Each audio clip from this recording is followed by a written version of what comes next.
Ex-presidente da OAS, Léo Pinheiro, recorre de condenação em processo do Triplex no Guarujá e também condenou o ex-presidente Lula. E você vai ver ainda no Jornal da Justiça. Detalhes do rito de votação do processo que pede autorização para abertura de investigação contra o presidente Michel Temer são divulgados pela Câmara dos Deputados. Publicitário Marcos Valério é transferido para a Associação de Proteção ao Condenado de Sete Lagoas, em Minas Gerais, para ficar mais perto da família. Justiça Federal em Brasília adia depoimento de ex-ministros em processo que investiga a compra de caças suecos pelo governo brasileiro. Decisão inédita da Justiça do Distrito Federal autoriza a mãe a sacar FGTS para tratamento do filho que tem autismo. Essas e outras notícias agora no Jornal da Justiça.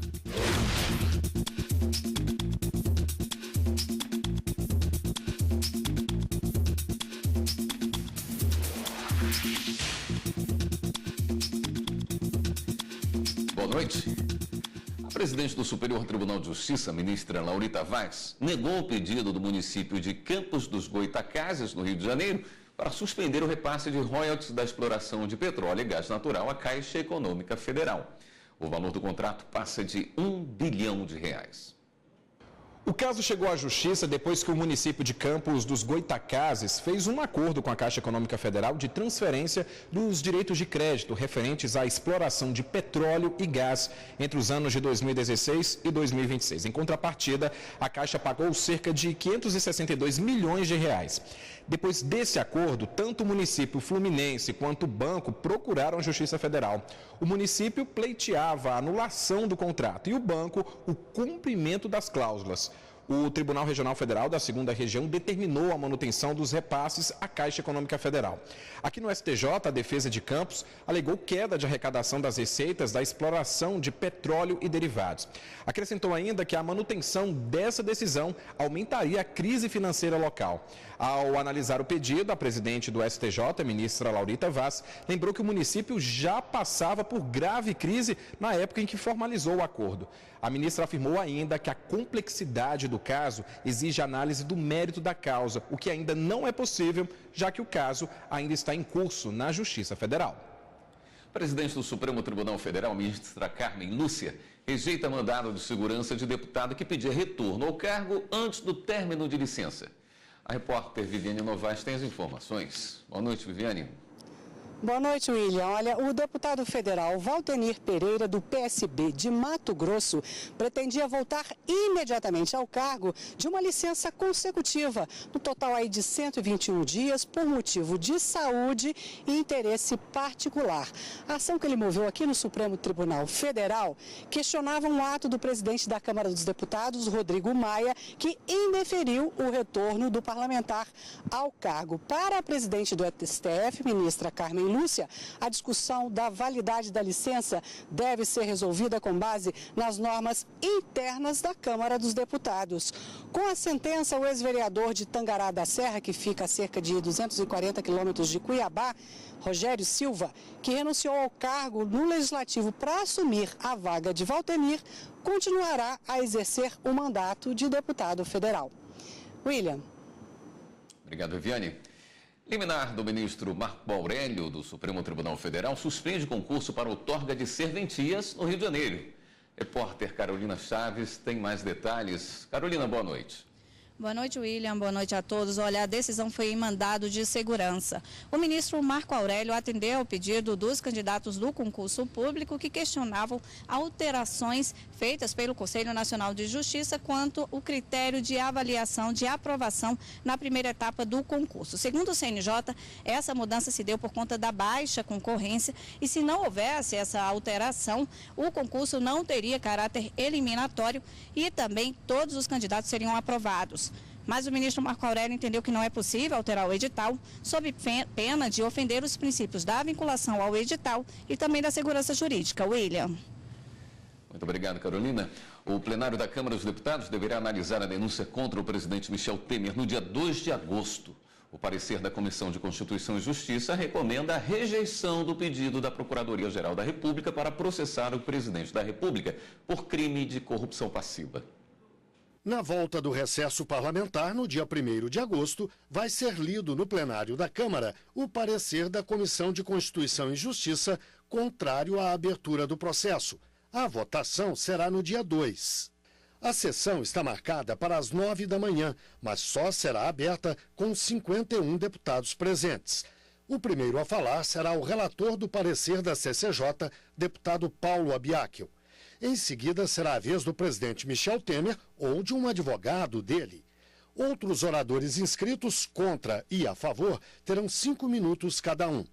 A fase de votação só será iniciada se houver pelo menos 342 deputados em plenário. Nesta fase, 2 oradores contra e 2 a favor poderão falar por 5 minutos para encaminhar a votação.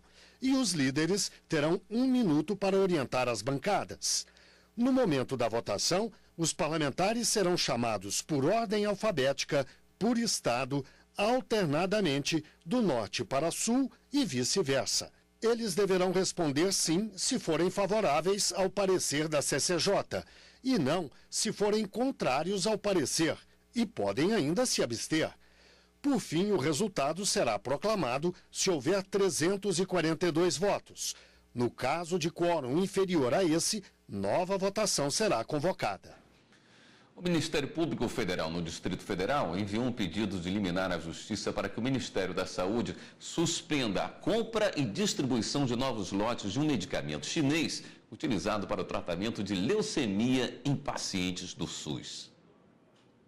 A falta de evidências científicas sobre a eficácia e segurança do medicamento Leuginase utilizado por pacientes em tratamento da leucemia linfóide aguda, que atinge principalmente crianças e adolescentes, levou o Ministério Público Federal a pedir à Justiça a suspensão da compra do remédio chinês. Diversas irregularidades em relação ao produto foram observadas após a apuração feita pelo MPF. Há indícios de que a escolha foi motivada por economia. A compra da Leuginase, por exemplo, custou $38 o frasco, enquanto que o medicamento anterior oferecido aos pacientes do SUS, a Aginasa, produzida por laboratórios do Japão e da Alemanha, saía por $172. Além disso, enquanto o primeiro produto possui 99,5% do princípio ativo, a Leuginase tem apenas 60%. A ação civil pública do Ministério Público também pede que a Anvisa seja obrigada a negar a importação do remédio, já que não tem evidência científica. O MPF esclarece que no Brasil só é permitido o uso do medicamento na rede pública se houver estudos sobre a eficácia, a cura e a garantia da segurança do produto, mesmo se não tiver sido registrado no país. E alerta que os pacientes que tratam a doença não podem servir de cobaias, já que supostamente não foram feitos testes do remédio em humanos. Por isso, o MPF pede o recolhimento do medicamento em todo o país e que a Justiça obrigue o Ministério da Saúde a comprar um novo produto com eficácia comprovada e que seja distribuído no prazo máximo de 20 dias. Em caso de descumprimento, o órgão pede que seja aplicada multa diária aos responsáveis. O Tribunal Regional Federal da Primeira Região, em Brasília, negou o pedido de liberdade ao ex-ministro Henrique Eduardo Alves, detido desde junho pela Operação Lava Jato. O ex-ministro dos governos de Dilma Rousseff e Michel Temer é suspeito de receber propina em desvios da obra da Arena das Dunas, em Natal. Também nesta terça-feira, o tribunal manteve a decisão que concedeu regime domiciliar ao ex-ministro Gedel Vieira Lima. Ele já está cumprindo prisão domiciliar em Salvador, na Bahia. Testemunhas de defesa do ex-presidente Lula prestaram depoimento na sede da Justiça Federal em Brasília. Os depoimentos são relacionados à acusação da Procuradoria-Geral da República contra Lula por tráfico de influência na compra de caças suecos entre 2013 e 2014, lavagem de dinheiro e organização criminosa por supostamente prometer vantagens no governo federal. Foram convocadas as testemunhas da defesa do ex-presidente Lula e do filho dele, Luiz Cláudio. O delegado da Polícia Federal responsável pela Operação Zelotes, Marlon Oliveira Cajado dos Santos, foi dispensado por já ter apresentado nos autos relatório completo sobre as investigações. Prestaram depoimento 2 consultores parlamentares que trabalharam na elaboração de um parecer sobre a medida provisória, que estabeleceu regras para a cobrança de tributos sobre lucros de empresas brasileiras no exterior. Outras 9 testemunhas previstas não compareceram à Justiça Federal. A ex-presidente da Caixa Econômica Federal, Miriam Belchior, e outras testemunhas não foram encontradas para receberem intimação. O juiz Sérgio Moro respondeu aos embargos de declaração da defesa do ex-presidente Lula sobre a condenação de 9 anos e 6 meses de prisão por corrupção passiva e lavagem de dinheiro. A sentença está relacionada à compra de um triplex no Guarujá, litoral paulista. O juiz afirmou que não há omissão, obscuridade ou contradição na sentença. Citou que a decisão segue critérios como ocorreu nos casos de ex-diretores da Petrobras e do ex-presidente da Câmara dos Deputados, Eduardo Cunha. O empresário Joesley Batista, dono do frigorífico JBS, não vai mais depor à Justiça Federal em Brasília no próximo dia 26 de julho, na ação contra o operador Lúcio Funaro. Segundo a 10ª Vara Federal, os advogados que o representam informaram que ele está doente. De acordo com a assessoria do empresário, ele está sob supervisão médica em razão de uma recente crise de inflamação do nervo ciático. Uma nova data será marcada para o depoimento do empresário. Por determinação do ministro Luiz Roberto Barroso, do Supremo Tribunal Federal, o empresário Marcos Valério foi transferido para a Associação de Proteção e Assistência aos Condenados em 7 Lagoas, para ficar mais perto da esposa. Marcos Valério foi condenado a mais de 37 anos de prisão no julgamento da ação penal 470, ocorrido no Supremo. Valério cumpria a pena no presídio Nelson Hungria, em Contagem, região metropolitana. Ele também é réu na Operação Lava Jato. E o ex-presidente da OAS, Léo Pinheiro, recorreu da decisão que o condenou por corrupção e lavagem de dinheiro, no processo que também condenou o ex-presidente Lula, relacionado ao triplex do Guarujá. Léo Pinheiro teve a pena diminuída pelo juiz Sérgio Moro por ter colaborado com a Justiça. Mas, após pedido do Ministério Público, a diminuição da pena depende de confirmação pelo Tribunal Regional Federal da 4ª Região, em Porto Alegre. E você vai ver no próximo bloco do Jornal da Justiça. Decisão inédita da Justiça do Distrito Federal autoriza a mãe a sacar FGTS para tratamento do filho que tem autismo. A gente volta já já. A Justiça do Distrito Federal, numa decisão inédita, autorizou uma mãe a sacar o FGTS para tratar o filho que tem autismo. O Fundo de Garantia do Tempo de Serviço, o FGTS, abastecido pelo empregador, foi criado para proteger o trabalhador demitido sem justa causa. Mas a legislação brasileira autoriza o saque em outras situações específicas. A Lei número 8.036 de 1990 permite, por exemplo, a movimentação da conta para cuidados com a saúde, quando o trabalhador ou qualquer dependente dele tiver câncer, o vírus HIV ou estiver em estágio terminal em razão de doença grave. Mas uma decisão inédita pode ampliar a lista de situações para saque do FGTS. A Justiça do Distrito Federal autorizou uma mãe a sacar dinheiro do fundo para tratamento médico do filho com autismo. Para a presidente da Comissão do Autismo da OAB-DF, a decisão pode mudar a jurisprudência para a aplicação das regras de saque do fundo, já que o autismo não é considerado doença. O FGTS é um direito do trabalhador, ele trabalhou, conquistou aquele valor que está lá guardadinho na poupança. Então, se existe a possibilidade de que esse dinheiro seja utilizado para reverter em saúde, para uma pessoa, por que não? Pode sim trazer novos entendimentos, embora ela ainda esteja submetida a um possível recurso por parte da União. Mas é uma primeira decisão e muito importante. Segundo a estimativa da ONU, existem hoje no Brasil cerca de 2 milhões de pessoas com autismo, que é considerado uma deficiência. Ela se caracteriza pela dificuldade de comunicação e interação social. O tratamento demanda várias terapias, é caro e restrito no Brasil, segundo a diretora da Associação Brasileira de Autismo, Comportamento e Interação, a Abrace, que também tem uma filha com autismo. Essas decisões elas precisam ser ampliadas, né? Precisam ser trabalhadas no coletivo. A gente ter acesso de como que outras famílias poderão fazer também essa solicitação, de que forma que essa mãe conseguiu, né? Tornar isso público é muito importante para outras famílias. Diante das dificuldades para o tratamento, o Movimento de Orgulho Autista do Brasil, o MOAB, comemorou a decisão do Tribunal de Justiça do Distrito Federal. Repercute para todas as famílias de pessoas com autismo no Brasil. porque essas pessoas passam a ter a esperança de poder também contar com esse recurso e traduzir isso na qualidade de vida e na felicidade dos seus filhos. A presidente do Superior Tribunal de Justiça, a ministra Laurita Vaz, aceitou o pedido de liberdade provisória de um homem indiciado por apropriação indébita de carga de cerveja, receptação e associação criminosa. De acordo com o processo, o homem foi preso em flagrante junto com outras 11 pessoas. Eles descarregavam caixas de cerveja na casa de um dos envolvidos, onde funcionava uma distribuidora.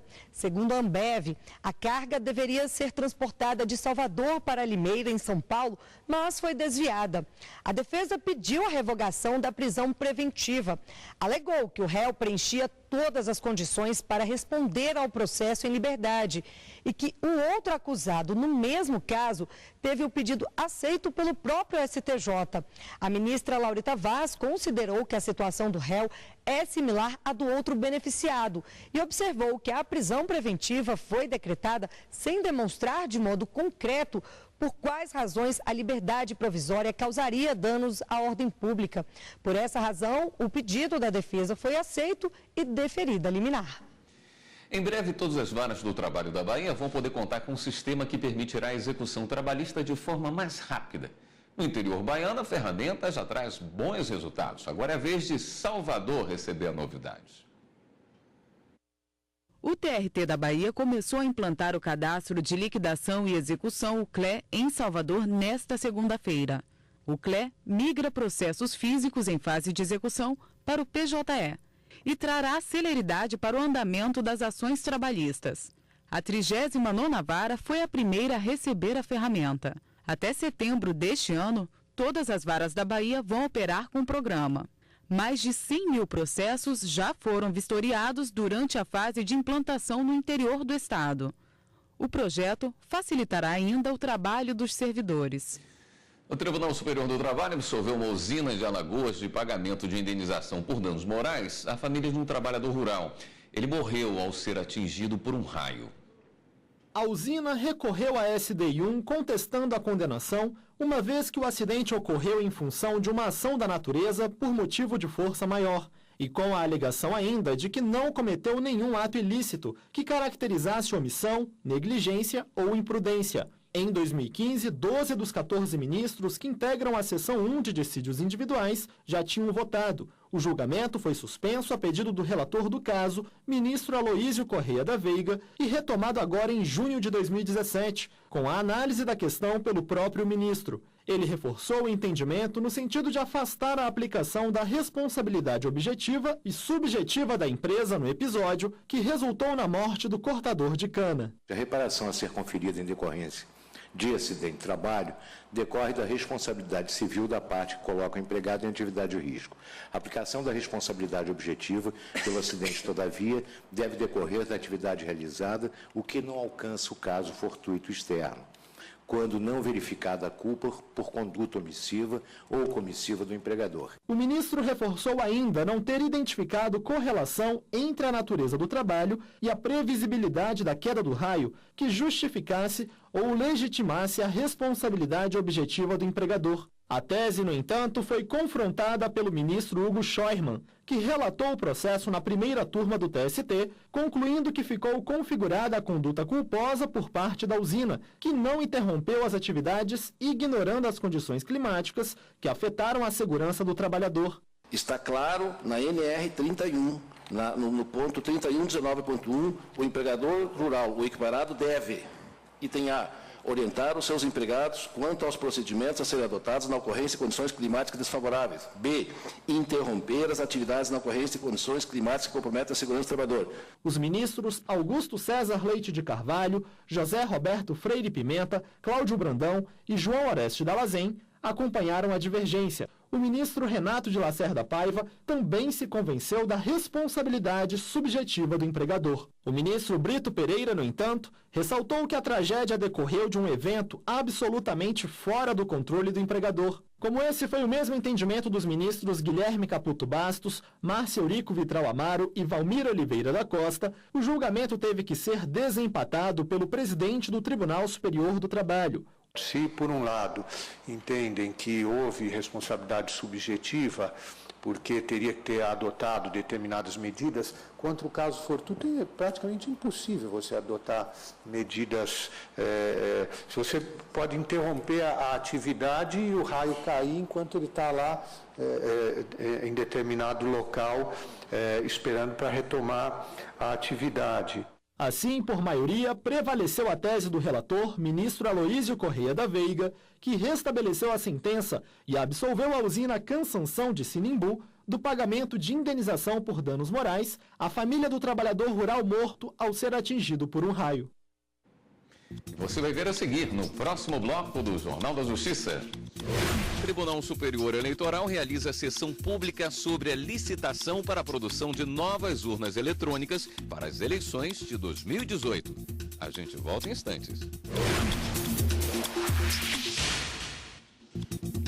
O TSE realizou uma sessão pública sobre a licitação para a produção das novas urnas eletrônicas para as eleições de 2018.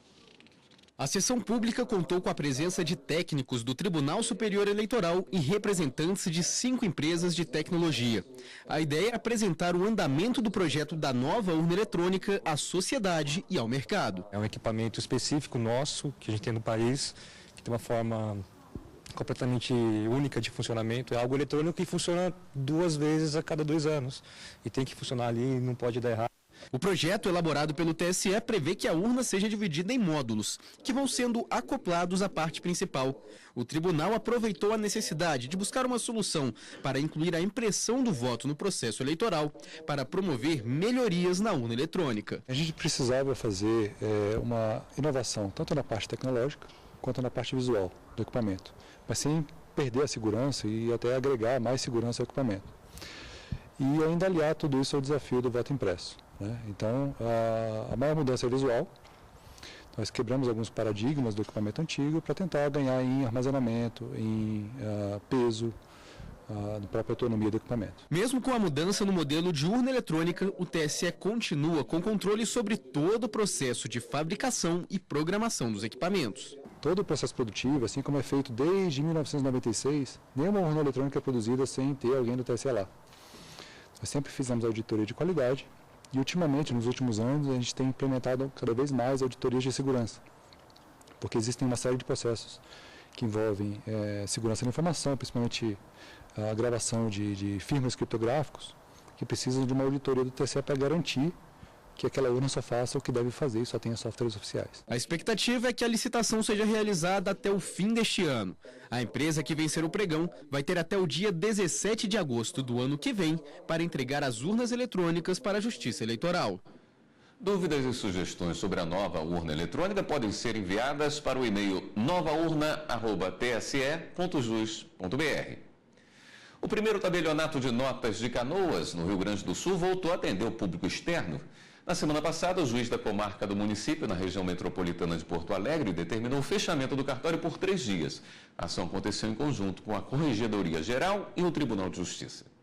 A inspeção realizada pela Corregedoria revelou que houve procedimento irregular intencional que pode ser caracterizado como improbidade administrativa.